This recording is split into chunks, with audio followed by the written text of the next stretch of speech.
செந்தில் பாலாஜியோட தம்பியை லண்டன்ல ரகசியமா அண்ணாமலை சந்தித்தாருன்னு ஒரு தகவல் வருது. தகவல் யார் சொன்னாங்க? தகவல் பொதுவாகவே தகவல் சொல்லணும். பிரஸ் மீட்டா நீங்க கேக்குறீங்கன்னா ஒரு ஜேர்னலிஸ்டா நீங்க சொல்லணும். திமுகனா யாரு சொன்னா தகவல்? யாரு சொன்னாங்க? திமுக வட்டாரன்னா ஸ்டாலின் சொன்னாரு அவங்களுக்கு ஃபோன் பண்ணி, இல்ல ஸ்டாலின் அவருடைய மனைவி துர்கா அம்மா அவங்களுக்கு ஃபோன் பண்ணி சொன்னாரா சகோதரருக்கு, இல்ல தந்தி டிவி சிஓக்கு ஃபோன் பண்ணி? நான் கேள்வி கேட்கிறேன். இதை நீங்க கேள்வி கேட்டா பதில் சொல்லணும். துர்கா மகர் தந்தி டிவி ஓனருக்கு ஃபோன் பண்ணி சொன்னாங்களா? இல்ல பிரதர் உங்களுக்கு சொன்னாரா? இல்ல பிரதர் உங்களுக்கு தகவல்னா நீங்க பேர் சொன்னா நான் பதில் சொல்றேன். யாரு தகவல் கொடுத்தாரு? யாரு சொன்னா உங்களுக்கு? தகவல் யாரு கொடுத்தா? தகவல் யாரு கொடுத்தா? தந்தி டிவி சார்பா கேள்வி கேட்கிறீங்க, பிஜேபி சார்பா பதில் கேட்கிறேன். உங்களுக்கு தகவல் யாரு கொடுத்தான்னு கேட்கிறேன். இப்ப தீக்ஷிதர் இஷ்யூ தகவல் தமிழ்நாடு அரசு கொடுத்தேன். தீக்ஷிதர் இஷ்யூக்கு ஒரு தீக்ஷிதர் இஷ்யூ பத்தி பிரதர் கேள்வி கேட்கிறாரு. தமிழ்நாடு அரசு அறநிலையத்துறை தகவல் கொடுத்து பதில் சொல்றேன். உங்களுக்கு தகவல் யார் கொடுத்தா? ஏன்னா நீங்க ஒரு நிமிஷம் ஒரு மாநில தலைவர்கிட்ட கேள்வி கேட்கும் பொழுது 8ஆம் கிளாஸ் படிக்கிற பையன் மாதிரி கேள்வி கேட்கல சொல்றோம். நீங்க தந்தி நிறுவனத்துல ஒரு நிமிஷம் தந்தி நிறுவனத்துல பணிபுரியுது, அதுக்கு ஒரு பாரம்பரியம் இருக்கு சரிங்களா? ரோட்ல டீ குடிக்கிறவங்க மாதிரி கேள்வி கேட்கலாம். தகவல் சொன்னா யார் சொன்னா? இன்டெலிஜென்ஸ் கொடுத்தாங்களா? அன்பில் மகேஷ் பொய்யாமொழி கொடுத்தாங்களா? உதயநிதி ஸ்டாலின் தந்திக்கு ஃபோன் பண்ணி கொடுத்தாரா? யாரு தந்திக்கு ஃபோன் பண்ணி சொன்னா? யாரு உங்களுக்கு கொடுத்தா? யாரு கொடுத்தா? அதே கேள்வி நான் கேட்கிறேன். யாரு கேட்கிறா? யாரு கொடுத்தா? யாரு கொடுக்குறா? உங்களுக்கு இப்போ எங்கிருந்து வந்துச்சு? சோர்ஸ் எங்கிருந்து வந்துச்சு? சோர்ஸ் எங்கிருந்து வந்துச்சு? ஒரு நிமிஷம் பிரதர். அண்ணாமலை வந்து யூகேல கறி சாப்பிட்டாரா நீங்க கேட்டா அதுக்கு பதில் சொல்லணும். ஒரு நிமிஷம். அண்ணாமலை யூகேல எந்த ஹோட்டல்ல தங்கினாரா ஏன்னா சொல்லணும். ஒரு நிமிஷம். நீங்க ஜேர்னலிஸ்டா கேள்வி கேட்டா எனக்கும் பதில் சொல்றாலும் நானும் திரும்ப கேட்க ரைட்ஸ் இருக்கு.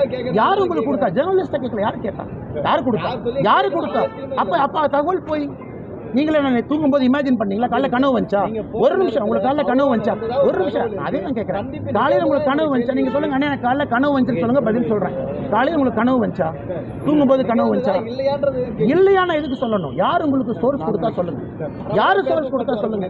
யாரு கொடுத்தா சொல்லுங்க. சரி பிரதர், ஓகே. ஒரு நிமிஷம். பிரதருக்கு கொஞ்சம் ஒரு கிளாஸ் எடுக்க வேண்டிய கட்டாயம் எனக்கு இருக்கு. பிரதருக்கு கிளாஸ் எடுக்கிற மற்ற ஜெர்னலிஸ்ட் தப்பா நினைச்சுக்கூடாது. பாஸ்போர்ட் ஒன்று இருக்கு தெரியுமா பிரதர்? உங்களோட பாஸ்போர்ட் இருக்கா? அது யாரும் ஸ்டாம்ப் பண்ணி அனுப்புறா இங்கிருந்து வெளியூருக்கு? இமிகிரேஷன். நீங்கள் சொன்ன நபர்களுக்கெல்லாம் எங்கள் பாஸ்போர்ட் இருக்கா? அந்த பாஸ்போர்ட் எடுத்து ஸ்டாம்பை பார்க்கலாமா? யார் இந்தியா விட்டு போயிருக்காங்க என்பது ஒரு ஜேர்னலிஸ்டாக வந்து ஒரு பேசிக் காமன் சென்ஸ் இருக்கணும்ல. ஒரு பாஸ்போர்ட் சிஸ்டம் என்ன, இமிகிரேஷன் என்ன, இமிகிரேஷன் கண்ட்ரோல் என்ன, பார்டர் கண்ட்ரோல் என்ன, ஒரு பேசிக் ஐடியா. ஆனால் நீங்கள் ஒரு கேள்வி கேட்டால் நீங்கள் தந்தி டிவி அசிங்கப்படுத்தக்கூடாது. யூஆர் ரெப்ரசென்டிங் தந்தி டிவி. ஒரு நிமிஷம்.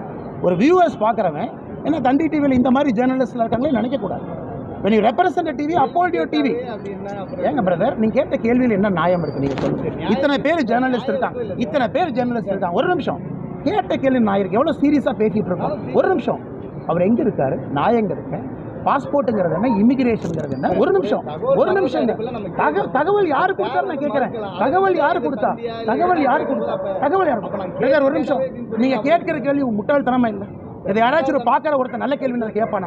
ஒரு நிமிஷம் பிரதர், ஒரு நிமிஷம். நீங்க என்ன கேள்வி கேட்குறீங்க? அதுக்கு ஒரு பேசிக் லாஜிக் இருக்கணும்ல.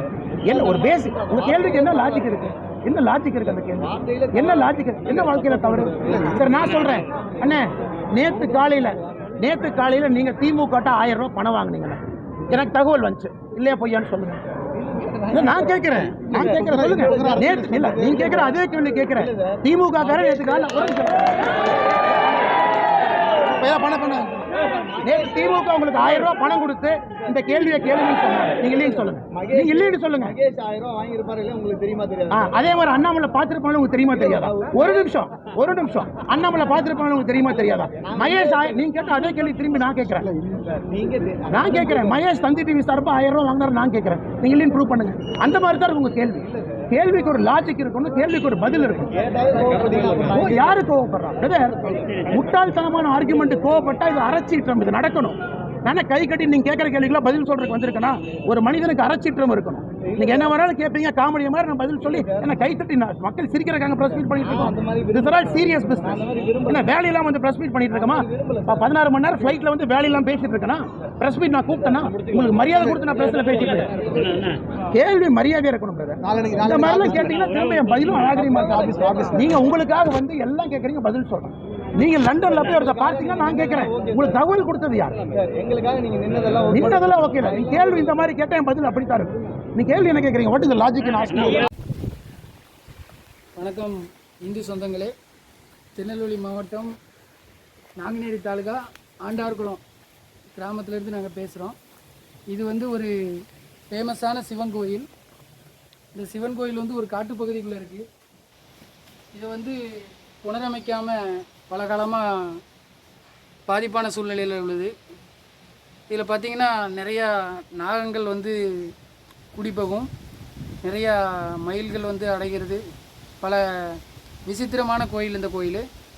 இந்த கோயிலை வந்து புனரமைக்கிறதுக்கு நாங்கள் பல காலமாக ரெடி பண்ணிக்கிட்டு இருக்கோம். ஆனால் எங்களால் இன்னும் முடியலை. எங்களால் எக்கனாமிக் பிரச்சனைனால முடியல. இதை பாருங்கள், ஜல்லி அடித்து போட்டிருக்கோம், ஜல்லி எல்லாமே அடிச்சிருக்கோம்.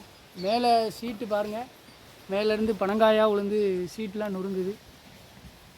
உங்களால் முடிஞ்சது 5 10 50 100 எவ்வளோ இருந்தாலும் சரி, நான் என்னுடைய ஜிபே நம்பர் சொல்கிறேன். இந்த நம்பருக்கு வந்து நீங்கள் வந்து கொடுத்து உதவுனீங்கன்னா இந்த சிவன் கோயிலை புனரமைக்கிறதுக்கு ஒரு உதவிகரமாக இருக்கும். என்னுடைய ஜிபே நம்பர் சொல்கிறேன்.